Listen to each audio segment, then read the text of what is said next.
Hey friends, welcome back to my channel. So today we are going to talk about some conversational pieces that you could talk to your young kingdom heirs about faith. So have you ever kind of wondered how to start those conversations and building a solid foundation with your young kingdom heirs, or as parents and loving adults? We want to instill strong values in them. And there is a way to do that in the next generation. Stay tuned. I'm going to tell you how. So, welcome, welcome, welcome. One of the most beautiful gifts that we have is in practical ways is being able to pass on the gift of having their own personal relationship with God. God has given us the ability to be able to intercede and to be able to teach our children how to pray. So here are some ways that we can start by having and opening them up to those everyday conversations. One, start with gratitude. Here's how you're going to encourage them daily to say their thank yous and their please and their may I, just showing that they are grateful for anything that you do and anything that others do. And then we want to exemplify that when they do something, we also, want to say thank you. Or if they give you a compliment, sometimes our kids could compliment us. We want to say thank you to them and, really just appreciate them loving on us as much as we love on them. So another way that we can do that is like right before meals or bedtimes, just enjoy, or even if you're taking a nature walk, you just want to enjoy talking about things that they are grateful for and allowing them to be able to attribute that to God, such as, isn't that a beautiful bird? My mother used to love the bluebirds or seeing the birds and the squirrels play in a tree. Just something so innocent, so as you're taking your walks through the park this summer, or you see or hear grasshoppers, definitely just talk to them, light conversation, about what they think those sounds are and what did you think God was thinking when he made those sounds. So in gratitude is the highest form of appreciation.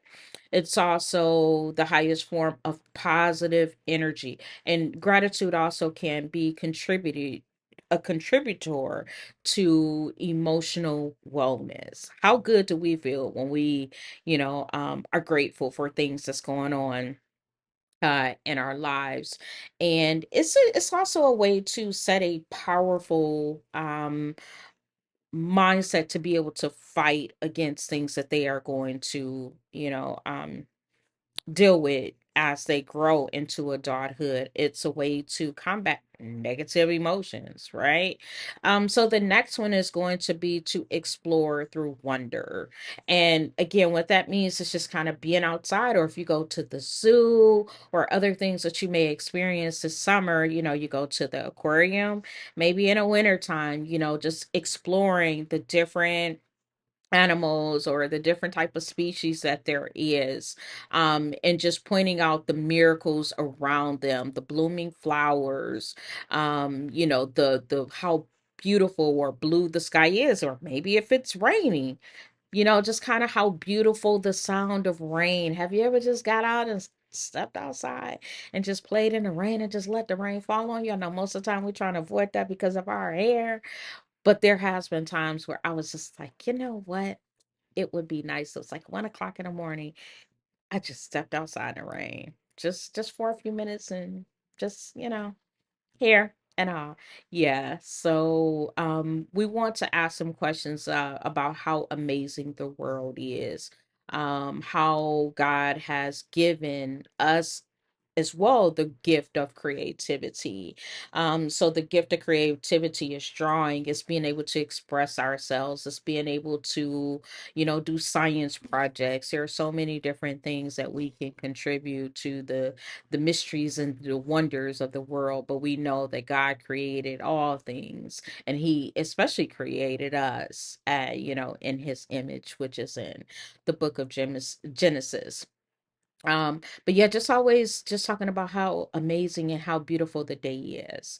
Even if it's a rainy day, we still want to talk about how beautiful and amazing the day is. Why children are naturally curious, connecting God to the wonders of creation. That makes faith tangible and also inspiring to them. They will look in awe and then pay a special attention to the things that we bring to them, because now we've kind of pointed those things out and now they actually notice it a little bit more, and that kind of zoomed in on, my mom used to tell me how beautiful the sky was, just like I just said. My mom used to always say how beautiful the birds were that was playing on a tree as she sat on her patio, or hearing, I remember hearing the sounds right before it gets dark, and she was like, have you ever wondered what those sounds are? And I don't think that she was doing that. I think she was curious herself. But see, she made me wonder what those sounds were. So children will naturally start to appreciate the beautiful things in life that we sometimes take for granted. um the next one is going to be read stories of faith. There are stories from the stories of Noah. David was a conqueror. He was a warrior. There is stories about Mary. It's so many stories, and even Jesus as a child. There are so many stories in the Bible that we could actually teach them about, that would inspire them to be their best selves, that will help them to be very strong and courageous as they are out here navigating this world. And don't forget my faith based book, Manny and Gabe Epic Explorations, is on sale right now, 13.99 at Amazon. I will drop a link. And then my series, Mia and Ali, is going to be coming out soon. And that's a series again based upon those biblical principles on friendship, on kindness, on we're going to do a book on the Ten Commandments. We're going to teach them about that. We are going to teach them how to just show up in the world as their best selves. Why? Because these stories are powerful. They provide relatable examples of God's love, courage, forgiveness, and guidance. Okay. And then the next one that we're going to talk about is listen and answer questions. They're going to have many, many questions, but we want to be able to listen and not listen just to respond, or not listen just to shut them up, or listen because we are annoyed that they're talking to us, because sometimes they be having a lot of questions, but we want to listen to be able to understand and actually have a real exchange of conversation.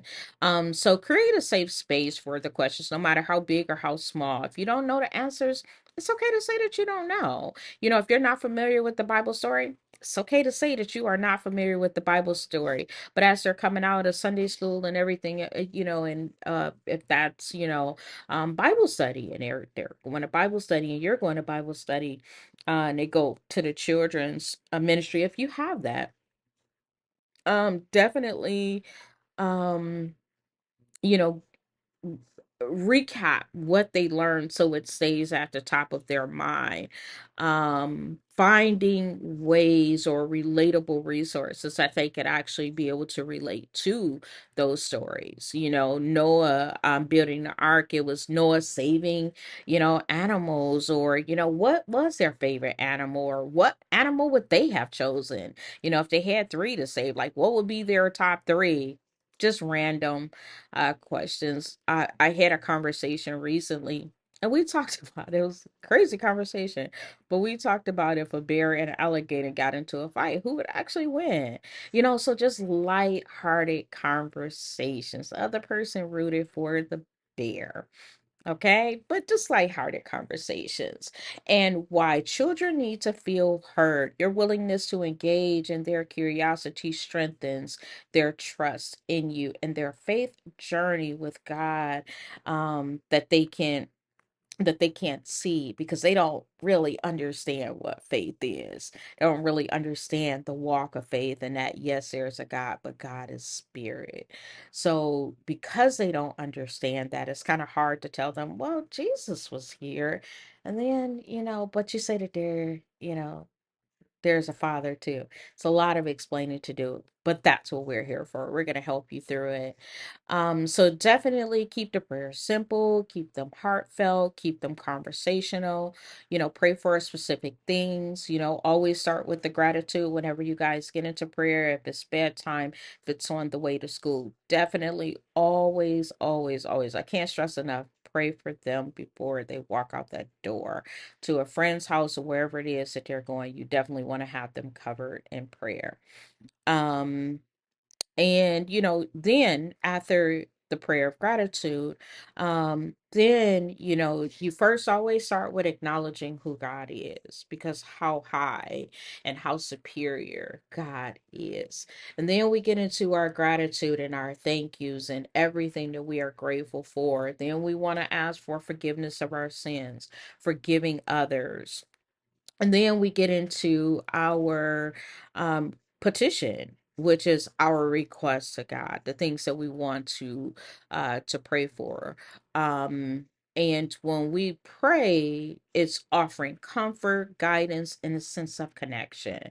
So when we are given that comfort, guidance, and sense of connection, we are telling God, remember that faith is a journey. It's not a destination. It is not a fast race. And if you try to run, you will faint because it is not a fast race. Faith is not for the weak at heart.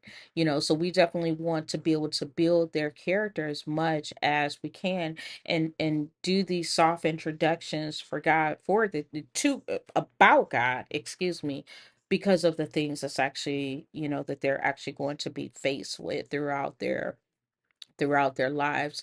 um Conversations can be, loving examples of how you guys connect in a way that you've never connected before.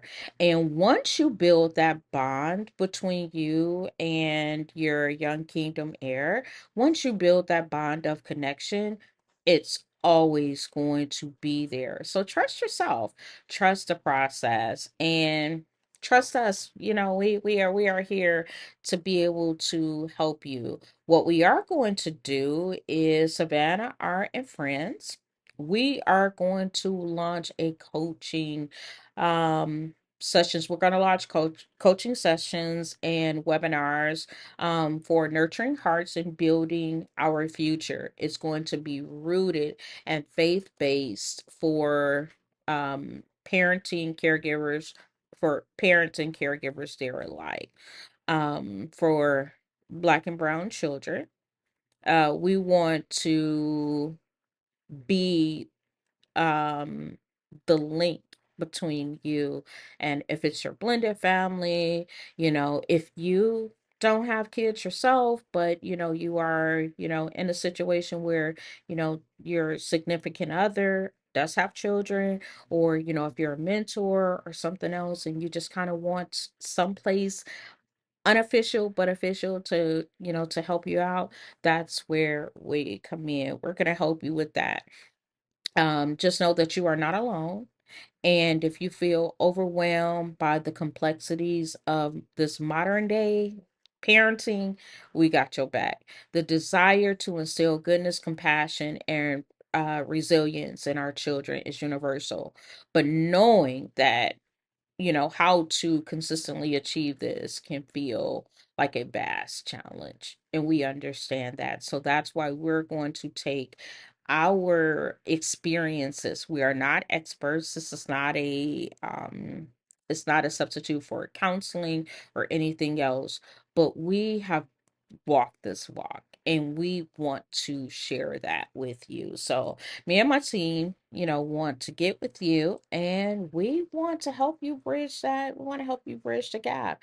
We want this to be heartfelt. We want, it to be actions that you could actually put into place, even if it's something as simple as just opening up that conversation. Let's say you are a step parent and you really don't know what to say because this is your first time meeting your little 5-year old, you know um soon to be stepchild, because for whatever, you've gotten to that stage to be able to get the ring, or you're giving the ring. We want to be able to help you, just make light conversation, because sometimes as adults we kind of get stuck on, well, how was school? And when we get stuck there and the kids like, okay, then there's like nothing else to say. So we want to help you, find your voice and find your footing and building a healthy foundation based on biblical principles. So that's all we got today. Like, share, and subscribe. Definitely check out my website. My website is Savannah Art and Friends. You guys go out there, check out my website. And as soon as I have the okay, I will put the link in the bio. But I do want you to go check it out. Savannah R and Friends, we've launched our book, The Manny and Gabe, which is there. And if there is anything else that I can do to be able to help, I will definitely help you out. But it's actually going to be Savannah R and Friends dot my dot Canva dot site / Savannah R and Friends dash mobile. Okay. I know that that's a mouthful, but check it out on Amazon. There are also coloring books out there. I am coloring books with affirmations that they could just color on these rainy days. Winter is coming. You're going to need something for them to do. And these coloring books will just, reinstill, or it will just instill. I don't know if reinstill is a word. Okay, but we gonna look at the dictionary and figure out if it is. But we are going to instill in them how beautiful they are. And not only do we want to pour into them, we want them pouring into other children. So always encourage them to be friendly and to be kind to others. Until we meet again, friends, thank you for joining. Talk to you soon. Shalom, shalom.